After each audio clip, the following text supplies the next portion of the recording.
Hello दोस्तों, exam बिल्कुल पास में है तो हम टाइम को ज़्यादा न लेते हुए अपने आते हैं अपने मेन टॉपिक पे। तो आज हम लेके आए हैं कला के तत्व और उनकी सजावट। तो चलिए शुरू करते हैं। हमारा पहला क्वेश्चन है, कला के तत्व किसे सुंदर बनाते हैं? सजावट को, सड़क को, व्यापार को और खेती को। सजावट को कला के तत्व सुंदर बनाते हैं।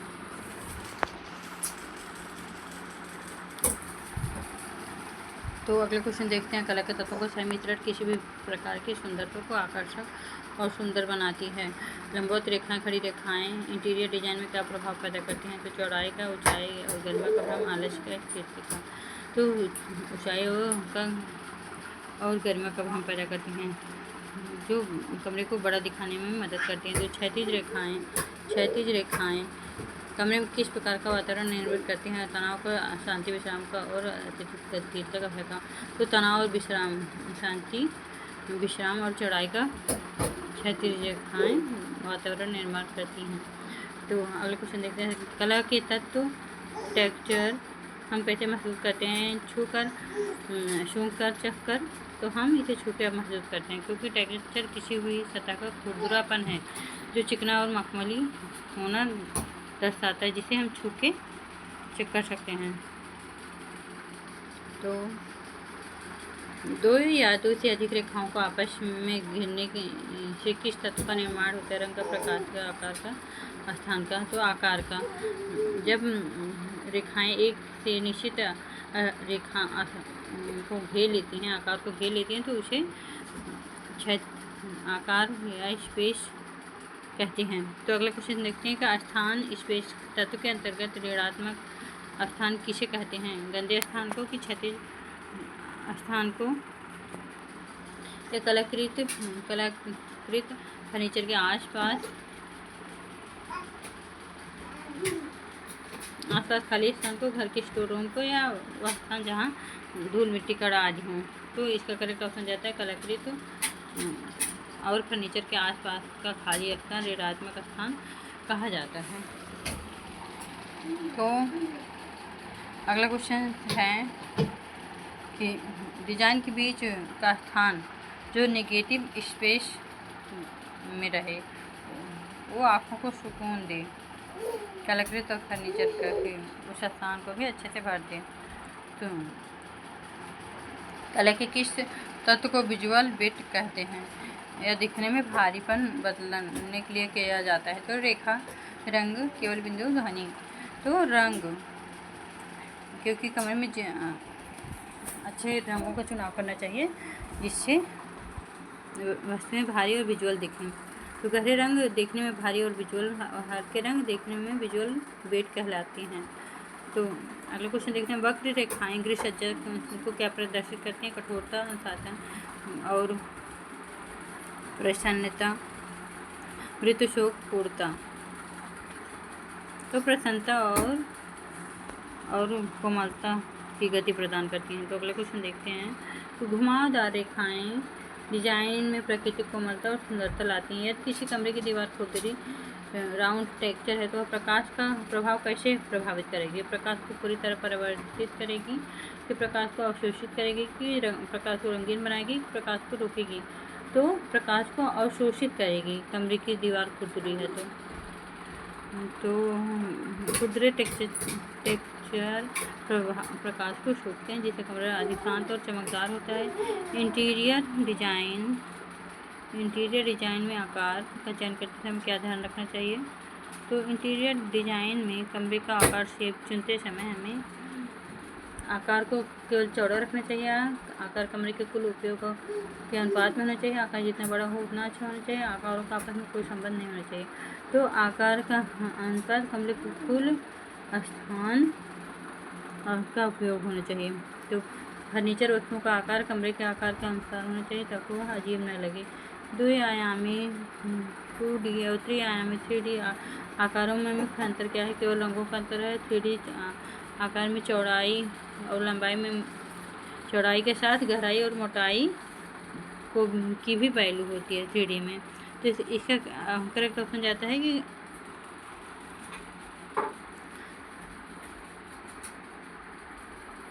3D आकार में चौड़ाई लंबाई के साथ गहराई और मोटाई भी होती है।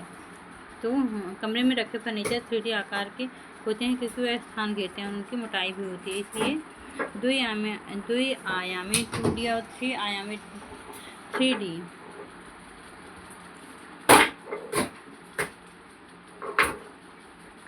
3D आकारों में ये मुख्य अंतर होता है। तो अगला क्वेश्चन देखते हैं कि कला के तत्व प्रकाश लाइट का क्या महत्व है। यह केवल रात में काम करता है, अन्य सभी तत्वों रंग आकार और बनावट को दृश्यमान और प्रभावी बनाते हैं, कमरे को छोटा दिखाता है। इसका कलर से कोई संबंध नहीं है। बिना प्रकाश के हम रंग आकार और बनावट में किसी प्रकार का आनंद नहीं ले सकते हैं। तो इसका करेक्ट ऑप्शन जाता है यह सभी तत्वों के रंग आकार और बनावट को दृश्यमान और प्रभावकारी बनाता है। तो अगला क्वेश्चन है धुंधला या म्यूटेड टेक्सचर किस प्रकार के कमरों के लिए उपयुक्त होता है। तो ध्यान लगाने वाले कमरों के लिए, शयन कक्ष के लिए, बच्चों के खेलने के कमरे के लिए, विवाह पंडालों के लिए, थिएटर के लिए। तो ध्यान लगाने वाले कमरों के लिए या शयन कक्ष के लिए धुंधला मतलब हल्के लाइट वाला कमरा प्रयुक्त होता है। तो अगला क्वेश्चन देखते हैं सभी कला के तत्वों का उपयोग करते समय एकता यूनिटी का क्या अर्थ है। ये सभी वस्तुएं अलग अलग दिशा में होनी चाहिए। सभी तत्वों का इस प्रकार मिलना हो कि वे एक संपूर्ण रूप का हिस्सा लगे। केवल रंग एक ही रंग का पूरे घर में प्रयोग हो, सजावट न करना। व्याख्या जब भी सभी तत्व मिलकर सामंजस्यपूर्ण दृश्य बनाते हैं तो उसे एकता कहते हैं। तो इसका करेक्ट ऑप्शन जाता है कि कला के तत्वों का उपयोग करते समय यूनिटी सभी तत्वों का इस प्रकार मिलना हो कि वे संपूर्ण रूप से उस घर का हिस्सा लगे। तो अगले क्वेश्चन देखते हैं आंतरिक सज्जा में पैटर्न का क्या अर्थ है। किसी भी रेखा का होना, रेखाओं और आकारों के रंगों को निश्चित करना, दीवारों के ऊपर किया गया सादा पेंट, कमरे का खालीपन, वॉलपेपर या पर्दों पर बने डिजाइन आकारों की पुनरावृत्ति कराते हैं। तो इसका करेक्ट ऑप्शन जाता है कि रेखाओं और आकारों के रंगों को की एक निश्चित और सुंदर पुनरावृत्ति होना। तो अगला क्वेश्चन देखते हैं कि कला का कौन सा तत्व किसी व्यक्ति की भावनाओं को सबसे तेज प्रभावित करता है। तो स्थान, रेखा, रंग, मोटाई। तो इसका करेक्ट ऑप्शन जाता है हमारा कि रंग सीधे हमारे मूड और मनोवैज्ञानिक पर असर डालते हैं, जैसे रंग उत्साह और नीला शांति का रंग होता है। तो रंग को तो अगला क्वेश्चन देखते हैं कि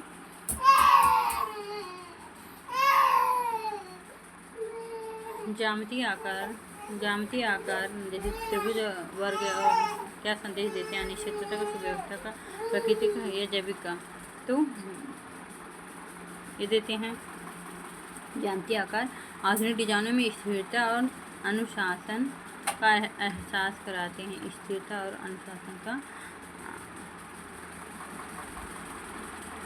एहसास कराते हैं। छोटे कमरों में धनात्मक स्थान फर्नीचर द्वारा घेरा गया स्थान कितना होना चाहिए। तो 100% पूरा कमरा भरा होना चाहिए। कम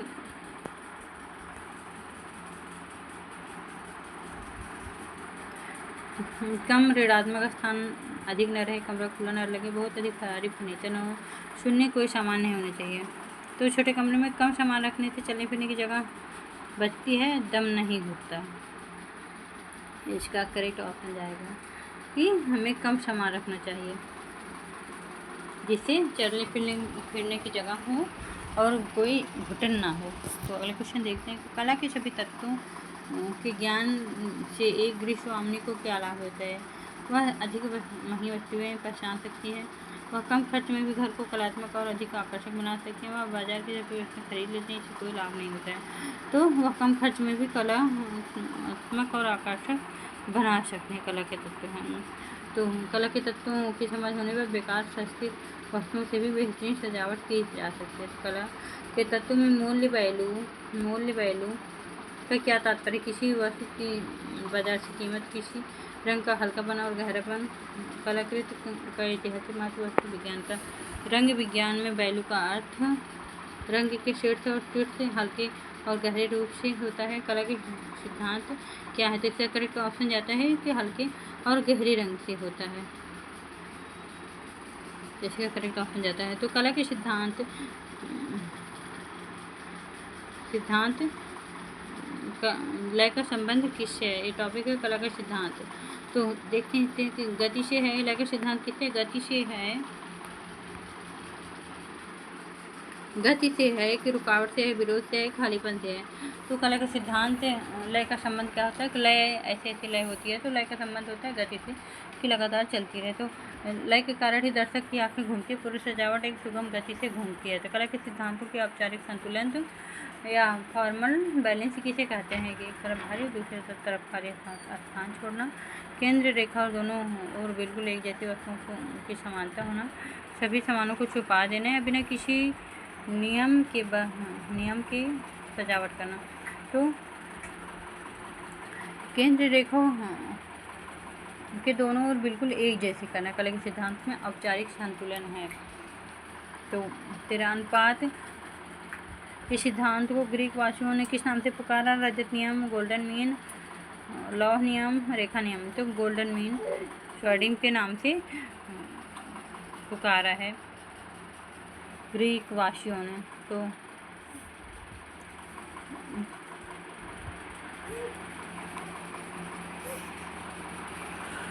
आप लोग हमारे साथ वीडियो में बने रहिएगा, इसे भूल से भी स्किप करने की गलती मत कीजिएगा। तो चलिए देखते हैं अगला क्वेश्चन से कि कला में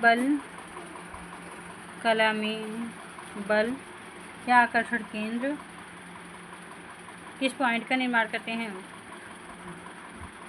तो कमरे में सबसे पीछे छिपे हुए कोने से कमरे में प्रवेश करते ही सबसे पहले दिखने वाली मुख्य दीवारों पर स्थान, फर्श या कालीन पर, छत के नीचे। तो कमरे में प्रवेश करते हुए सबसे पहले दिखने वाली मुख्य दीवार के स्थान पे। फोकल पॉइंट कमरे का मुख्य आकर्षक होता है, जैसे लिविंग रूम में टीवी यूनिट या फायरलेस से। तो इसका करेक्ट ऑप्शन जाता है कमरे में प्रवेश करते हुए सबसे पहले दिखने वाली दीवार की होता है। तो अगला क्वेश्चन देखते हैं, यदि एक बहुत बड़े कमरे में बहुत छोटा सा सोफा रख दिया जाए तो कला के किस सिद्धांत का उल्लंघन होता है? तो बहुत बड़े तो क्या होता है? अनुपात का उल्लंघन होता है, क्योंकि वो कमरा बड़ा होता है, सोफा छोटा होता है। तो कमरे के आकार और फर्नीचर के आकार के बीच में सही पैमाना स्केल न होने से अनुपात क्या हो जाता है? बिगड़ जाता है। बी की रेडियन द्वारा लय कैसे उत्पन्न होती है? तो एक के बाद एक सीधी रेखा खींच के केंद्रीय बिंदु की चारों रेखाएं और वस्तुएं फैलाकर, जैसे सूरज की किरणें सभी वस्तुओं को काले रंग में रंग कर वस्तुओं को बिखेर कर। तो इसका करेक्ट ऑप्शन जाता है कि एक केंद्रीय बिंदु की चारों रेखाएं या वस्तुएं फैलाकर, जैसे सूरज की किरणें ऐसे ऐसे जाती हैं, ऐसे ऐसे वैसे। तो अगले क्वेश्चन देखते हैं, गोल्ड डाइनिंग टेबल की कुर्सियाँ, गोल घूमर आज इसके उदाहरण हैं। तो विरोध कॉन्सेप्ट का सिद्धांत क्या है? सज्जा में क्यों आवश्यक है? घर में झगड़ा बढ़ाने के लिए, निरस्ता को तोड़ने के लिए, रुचि पैदा करने के लिए, सभी वस्तुओं को एक जैसा दिखाने के लिए, सजावट को खराब करने के लिए। तो विरोध सिद्धांत गृह सज्जा में क्यों आवश्यक है? तो विरोध हमें क्या करता है कि ये निरस्ता मतलब खालीपन को तोड़ने के लिए और रुचिकर बनाने के लिए किया जाता है। यह विरोध सिद्धांत या हल्के रंग की दीवारों पर गहरे कुशन शोभा रखने से डिजाइन में नयापन और आकर्षण आता है। तो कला के सिद्धांतों का अंतिम और सर्वोच्च लक्ष्य क्या होता है? बहुत अधिक विरोधाभास पैदा करना, एकता और सामंजस्य पैदा करना, समान की मात्रा बढ़ाना, कला की जटिल बनाना। तो इसका करेक्ट ऑप्शन जाता है बी को, एकता और सामंजस्य बनाना। जब सिद्धांत सही काम करते हैं तो पूरा कमरा एक सुंदर इकाई के रूप में दिखाई देता है। अनौपचारिक संतुलन का लाभ क्या है? तो यह आधुनिक औपचारिक और आधुनिक रचनात्मक वातावरण प्रदान करता है। इसका करेक्ट ऑप्शन है क्योंकि इसमें केंद्र बिंदु दोनों अलग अलग आकार की वस्तुएं और कुशलता से संतुलन बनाया जाता है। तो क्रमिक परिवर्तन द्वारा लय कैसे बनाई जाती है? तो क्रमिक परिवर्तन द्वारा लय वस्तुओं के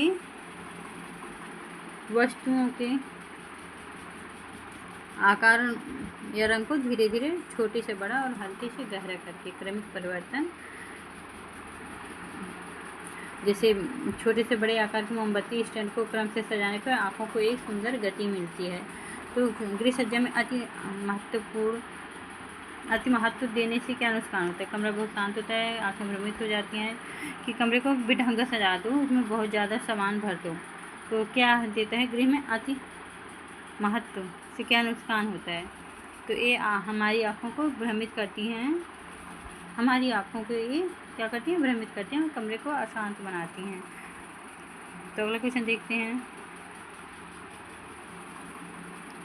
यदि किसी पर्दे पर लगातार एक ही फूल की आकृति बार बार छपे तो वहाँ लय क्या होता है? तो पुनरावृत्ति होती है लय की।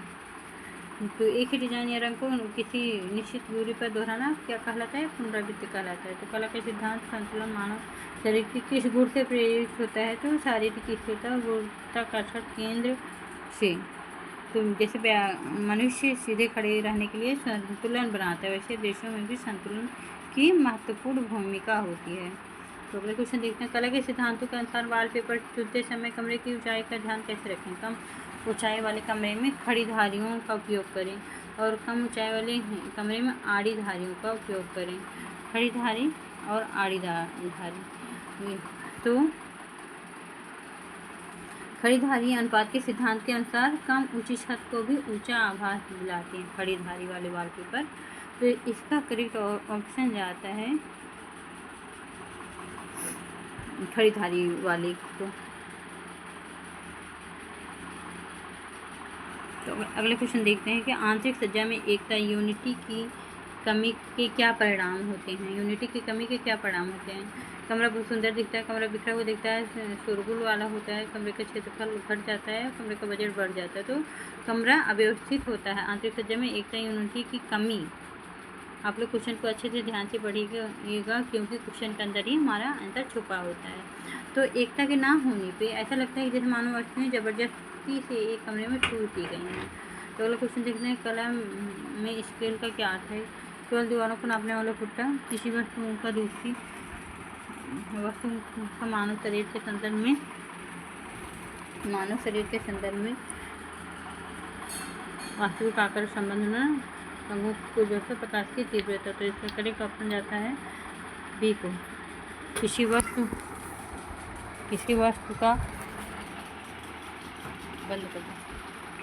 का मानव शरीर के संदर्भ में वास्तविक आकार। तो फर्नीचर का आकार ऐसा होना चाहिए कि जो इंसानों को बैठने और उपयोग के लिए सही पैमाने पर एकदम सही हो। तो केंद्र बिंदु दर्शकों को ध्यान खींचने के लिए किस तत्व का सहारा लिया जाता है? केवल मंद का विशिष्ट रंग, तीव्र अलग प्रकाश का, वस्तुओं को छिपाकर कमरे को खालीपन को, मुख्य दीवार का रंग अलग हो तो स्पॉट लाइट लगाकर तुरंत आकर्षण केंद्र बनाया जा सकता है। तो क्या इसका करेक्ट ऑप्शन जाता है कि इसे अलग विशिष्ट रंग जोड़ के इसे सबसे अलग बनाया जा सकता है। यह केंद्रीय बिंदु की ओर दर्शकों का क्या करती है? ध्यान आकर्षण करती है, अपनी ओर खींचती है। तो अगला क्वेश्चन देखते हैं। निम्नलिखित में से कौन सा जोड़ा अनौपचारिक संतुलन का उदाहरण है? एक सोफे के दोनों तरफ एक जैसे दो लैंप लगाना, एक बड़े सोफे के बगल में दो छोटी कुर्सियाँ रखना, मेज पर केवल एक ही वस्तु बीच में रखना या कमरे को खाली करना। तो सोफे और कुर्सियों का वजन अलग अलग है लेकिन वे मिलकर दृष्टि को संतुलित करती हैं। तो निरंतर तो इसका करेक्ट ऑप्शन है कि बी को, फिर दो छोटी कुर्सियाँ रखना, एक बड़े सोफे के बगल में दो छोटी कुर्सियाँ रखना।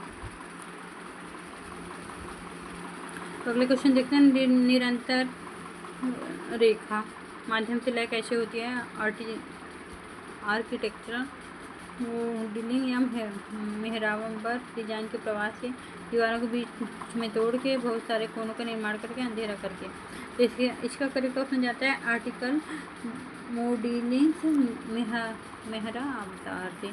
तो घुमावदार मेहराब या बॉर्डर लाइन आँखों को बिना रुके एक छोर से दूसरे छोर तक ले जाने में क्या करती है? हमारी मदद करती है। तो अगला क्वेश्चन देखते हैं कि कला के सिद्धांतों का सही ज्ञान एक गृह वैज्ञानिक को किस योग्य बनाता है। केवल चित्रकारी करने के लिए, घर के वातावरण को सकारात्मक और शांतिपूर्ण बनाने के लिए, दुकानों को महंगा सामान चुराने योग्य बिना योजना के काम के योग्य। तो घर को वातावरण को कार्यात्मक और शांतिपूर्ण और रुचिकर बनाने में क्या करता है, कला के सिद्धांत हमारी मदद करता है। तो अगला क्वेश्चन देखते हैं कि रंग चक्र में एक दूसरे के बिल्कुल आमने सामने वाले रंगों को क्या कहते हैं, प्राथमिक रंग, पूरक, उदासीन या श्रेणीगत। तो पूरक रंग कहते हैं। आमने सामने जो दो कलर हैं उसे रंग चक्र के एक दूसरे पूरक रंग कहते हैं। तो एक दूसरे विरोधी भी होते हैं, पूरक भी होते हैं, जो तीव्र कांटेक्ट बनते हैं, मतलब आँखों को जल्दी से आकर्षित करते हैं। द्वितीयक रंग कैसे बनते हैं, किसी भी रंग को काले रंग में मिला दो तो द्वितीयक रंग बन जाते हैं। जो प्राथमिक रंगों को बराबर मात्रा में मिला के बनाने से ये द्वितीयक रंग बनते हैं। इसका करेक्ट ऑप्शन है लाल और पीला मिलाने से हमें कौन सा रंग प्राप्त होता है, तो ये नारंगी में प्राप्त होता है। तो निम्नलिखित में से कौन सा उदासीन या तटस्थ कलर माना जाता है, नेचुरल कलर, लाल, चमकीला पीला, सफ़ेद, काला और ग्रे। उदासीन रंग है सफ़ेद, काला और ग्रे रंग को उदासीन नेचुरल कलर माना जाता है। यह पृष्ठभूमि बैकग्राउंड के लिए अच्छे होते हैं। तो छोटे और कम रोशनी वाले कमरों के लिए किस प्रकार रंग योजना सर्वश्रेष्ठ होती है, तो बहुत गहरे और हल्के रंग, हल्के और ठंडे रंग जैसे हल्का और नीला, क्रीम, चमकीले लाल और नारंगी रंग। तो इसका करेक्ट ऑप्शन जाता है कि हल्के और ठंडे रंग। तो हल्के और ठंडे रंग को परावर्तित करने से छोटा कमरा भी खुला और बड़ा दिखाई देता है। तो अगले क्वेश्चन देखते हैं कि मोनोक्रोमैटिक एक रंगी रंग योजना क्या है। बहुत सारे अलग रंगों का मिश्रण करके एक ही रंग के विभिन्न शेड, गहरे और फिट रंगों का उपयोग करके, केवल काले और सफ़ेद का उपयोग करके, बिना किसी रंग के सफ़ेद पेंट करके। तो मोनोक्रोमैटिक एक रंगी रंग योजना है। तो एक ही मूल रंग के विभिन्न शेड्स, गहरे और शेड्स, हल्के रंग का उपयोग करके। इसका करेक्ट ऑप्शन जाता है कि एक ही रंग जैसे नीले अलग अलग रूप में उपयोग करके कमरे को अच्छा और बड़ा दिखाया जा सकता है।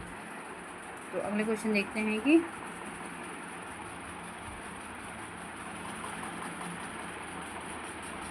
रंग के वैज्ञानिक गुण हूँ का क्या अर्थ है। रंग का वजन, स्वयं रंग का नाम, लाल पीला नीला, रंग की चमक, रंग की कीमत। तो इसका करेक्ट ऑप्शन जाता है रंग का स्वयं का नाम है लाल पीला नीला। ह्यूइंग तकनीक के रूप में रंग के मुख्य नाम में हैं, वे वेवलेंथ को दर्शाता है।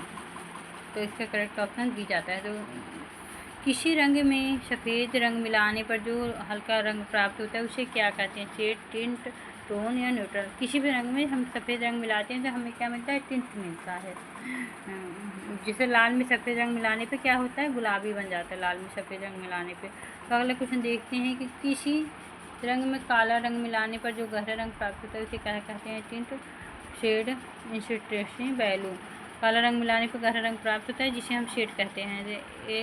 एनालॉग्स सादृश्य रंग योजना के किस रंगों का उपयोग करता है, रंग चक्र के विपरीत छोरों के रंगों का, रंग चक्र के आसपास स्थित पड़ोसी रंगों का, लाल पीला नीला और नारंगी रंग, केवल प्राथमिक रंगों को, केवल काले सफ़ेद रंगों का। इसका करेक्ट ऑप्शन बी को जाता है, क्योंकि रंग चक्र के आसपास स्थित पड़ोसी रंगों को जैसे लाल पीला नारंगी और नीला एनालॉगस सादृश्य रंग योजना के रंगों में उपयोग किया जाता है। तो अगला क्वेश्चन देखते हैं, पड़ोसी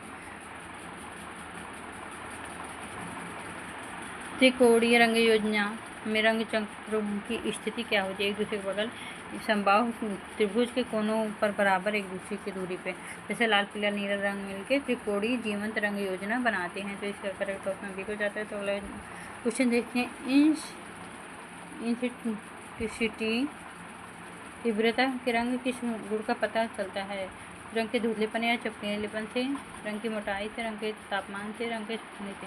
तो इसका करेक्ट ऑप्शन जाता है रंग के धुंधलेपन और चमकीलेपन से। तो शांत और म्यूट होते हैं। उच्च तीव्रता वाले रंग बहुत चमकीले होते हैं और कम तीव्रता वाले रंग शांत और आरामदायक या म्यूट होते हैं। तो उत्तर दिशा वाले कमरों में जहाँ धूप कम आती है वहाँ किस प्रकार के रंगों का प्रयोग करना चाहिए, तो वहाँ गर्म रंगों का प्रयोग करना चाहिए। यहाँ धूप कम आती है। तो दक्षिण और पश्चिम दिशा के कमरों के जहाँ धूप तेज आती है वहाँ कौन से रंग का, तो अत्यधिक चमकीले वाले ठंडे रंगों का प्रयोग यहाँ पे करना चाहिए। जहाँ पे धूप ज़्यादा आती हो वहाँ पे ठंडे रंगों का प्रयोग करना चाहिए। ठंडे रंग मानसिक रूप से ठंडक का एहसास कराते हैं। तो रंग प्रणाली के अनुसार कुल कितने प्राथमिक रंग होते हैं, 2, 3, 5, 7। तो इसके करेक्ट ऑप्शन है 3 प्रांग के अनुसार लाल, पीला और नीला 3 प्राथमिक रंग हैं, जिससे अन्य रंग भी बनते हैं। तो अगले क्वेश्चन देखते हैं, तृतीयक रंग कैसे प्राप्त होते हैं। 2 प्राथमिक रंगों को मिलाकर एक प्राथमिक और एक पास के द्वितीयक रंगों को आपस में मिला के हमें तृतीयक रंग प्राप्त होते हैं। तो व्याख्या लाल, प्राथमिक लाल और द्वितीयक रंगों को मिलाने पर लाल तृतीयक रंग बनता है। विवाह या उत्सव के कमरों की सजावट किस रंगों की प्राथमिकता दी जाती है, तो गर्म, जीवंत और चमकीले रंगों को विवाह या दुल्हन के कमरे के रूप में प्रयोग किया जाता है। तो अगला क्वेश्चन देखते हैं, चमकीले रंग और उत्सव के माहौल में खुशी और ऊर्जा का संचार करते हैं, जिससे गर्म रंगों का प्रयोग किया जाता है। तो अस्पतालों, ध्यान कक्षों की दीवारों पे आमतौर पर कौन सा रंग होता है, हल्का हरा, नीला या सफ़ेद, गहरा लाल। तो इसका करेक्ट बन जाता है हल्का हरा, नीला या सफ़ेद। ये रंग शांति और स्वच्छता और मानसिक रूप से तनाव को कम करने में सहायक होते हैं। स्क्रिप्ट कॉम्प्लीमेंट्री रंग योजना क्या है, यह केवल दो विपरीत रंगों